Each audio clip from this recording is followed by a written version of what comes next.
चुनाव हारने के बावजूद सीएम ममता बनर्जी इस्तीफा देने से इनकार कर रही हैं। देश के राजनीतिक इतिहास में ऐसा पहली बार हुआ है कि चुनाव हारने के बाद कोई सीएम इस्तीफा देने से ही मना कर दे। भाजपा कह रही है कि संवैधानिक प्रक्रिया में विश्वास करने वाला कोई भी व्यक्ति ऐसी बात नहीं कर सकता। पश्चिम बंगाल की मौजूदा स्थिति पर संविधान और जानकार क्या कहते हैं, और अगर ममता का जाना तय है फिर इस्तीफा ना देने की चाल आखिर ममता बनर्जी क्यों चल रही है, संविधान और एक्सपर्ट्स क्या कहते हैं, आइए आपके हर एक सवाल का जवाब आपको मिलेगा इस वीडियो में। नमस्कार, मैं हूं आकांक्षा और आप देख रहे हैं न्यूज़ 18 का डिजिटल प्लेटफॉर्म। सबसे पहला सवाल कि ममता बनर्जी आखिर इस्तीफा क्यों नहीं दे रही हैं और इसके पीछे उनका क्या लॉजिक है। दरअसल ममता बनर्जी ने मंगलवार को कोलकाता में प्रेस कॉन्फ्रेंस की और कहा कि मैं इस्तीफा नहीं दूंगी, मैं हारी नहीं हूं, मेरे इस्तीफा देने का सवाल ही नहीं उठता, इसलिए राजभवन नहीं जाऊंगी। वो ऑफिशियली हमें हरा सकते हैं लेकिन नैतिक रूप से हम ही चुनाव जीते हैं। चुनाव से 2 दिन पहले हमारे लोगों को गिरफ्तार किया गया, जगह जगह छापे मारे गए, आईपीएस आईएएस अधिकारियों का तबादला किया गया, प्रधानमंत्री और गृह मंत्री इसमें सीधे तौर पर शामिल हैं। मैंने राजीव गांधी, मनमोहन सिंह, वाजपेयी सहित कई सरकारें देखी लेकिन ऐसा अत्याचार कभी नहीं देखा। अत्याचार की कोई सीमा नहीं रही, यहाँ लोगों को प्रताड़ित किया गया। पहले राउंड की काउंटिंग के बाद ही वो कहने लगे कि भाजपा 195 से 200 सीटें जीत रही है। अंतिम नतीजों का इंतजार ही नहीं किया गया। बीजेपी वालों ने पोलिंग स्टेशन के अंदर घुसकर लोगों को और काउंटिंग एजेंट्स को पीटना शुरू कर दिया। हम चुनाव आयोग के खिलाफ कदम उठाएंगे, क्या करेंगे ये अभी नहीं बताएंगे। दूसरी बात, हमने फैसला किया है कि 5 सांसदों समेत 10 लोगों की एक फैक्ट फाइंडिंग कमेटी बनेगी और फिर आगे वो चर्चा करेगी। ममता ने मंगलवार को प्रेस कॉन्फ्रेंस के दौरान भाजपा और चुनाव आयोग पर साजिश के आरोप लगाए। ममता के साथ उनके भतीजे और टीएमसी के राष्ट्रीय महासचिव अभिषेक बैनर्जी भी मौजूद थे। सवाल दूसरा, अगर इस्तीफा नहीं देती है ममता बनर्जी तो संविधान क्या कहता है। देखिए, संविधान का अनुच्छेद 164 राज्य के मंत्रिपरिषद के गठन और इसमें राज्यपाल की शक्तियों से जुड़ा हुआ है। यह अनुच्छेद कहता है कि मुख्यमंत्री राज्यपाल की इच्छा तक पद पर बने रह सकते हैं। अगर मौजूदा मुख्यमंत्री इस्तीफा नहीं देते तो राज्यपाल अपने अधिकार का इस्तेमाल करते हुए उनकी सरकार को बर्खास्त कर सकते हैं।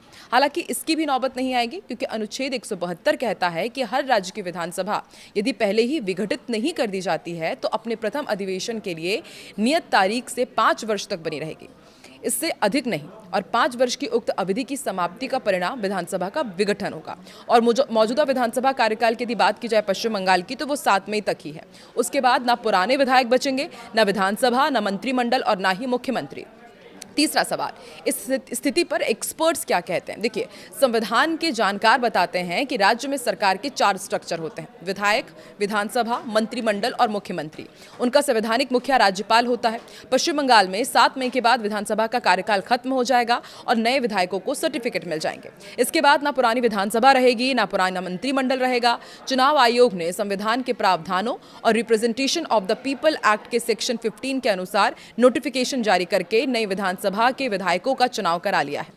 तो जो पुरानी विधानसभा है वो अस्तित्व में रही ही नहीं जाएगी। ऐसे में ममता बनर्जी को मुख्यमंत्री बने रहने का कोई भी अधिकार नहीं रहेगा। अगर कानूनी भाषा में देखें तो ये नॉन एस्ट होगा, उनका कानूनी अस्तित्व ही नहीं रहेगा।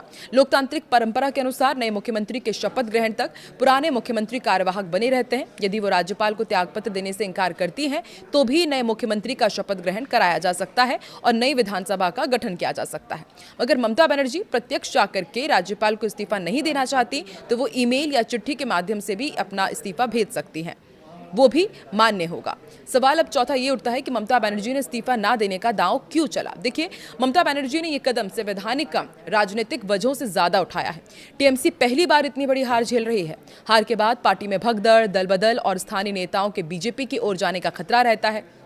मैं नहीं झुकूंगी वाला संदेश कार्यकर्ताओं को एकजुट करने की कोशिश हो सकता है। इसके अलावा कुछ एक्सपर्ट्स और भी वजह बताते हैं। अगर वो तुरंत इस्तीफा देती तो अप्रत्यक्ष रूप से हार स्वीकार करने जैसा संदेश जाता। अभी वो नैरेटिव बना रही हैं कि जनता ने नहीं, उन्हें सिस्टम ने हराया है। इससे भविष्य की कानूनी और राजनीतिक लड़ाई का आधार तैयार हो जाता है उनके लिए। ममता खुद को इंडिया ब्लॉक की बड़े नेता के तौर पर देखती रही हैं। अगर वो पूरी तरह शांत होकर हार मान लेती तो राष्ट्रीय राजनीति में उनका कद तेजी से घट सकता था। लड़ाकू रुख उनकी विपक्षी राजनीति में उन्हें रिलेवेंट बनाए रख सकता है। बंगाल की राजनीति में आंदोलनकारी छवि बहुत असरदार रही है। ममता खुद लेफ्ट के खिलाफ सड़क की लड़ाई से उभरी थी, इसलिए वो हार के बाद भी सिस्टम से लड़ती हुई नेता के फ्रेम में अपने आप को सामने रखना चाहती हैं, ना कि हार मानने वाली नेता के रूप में।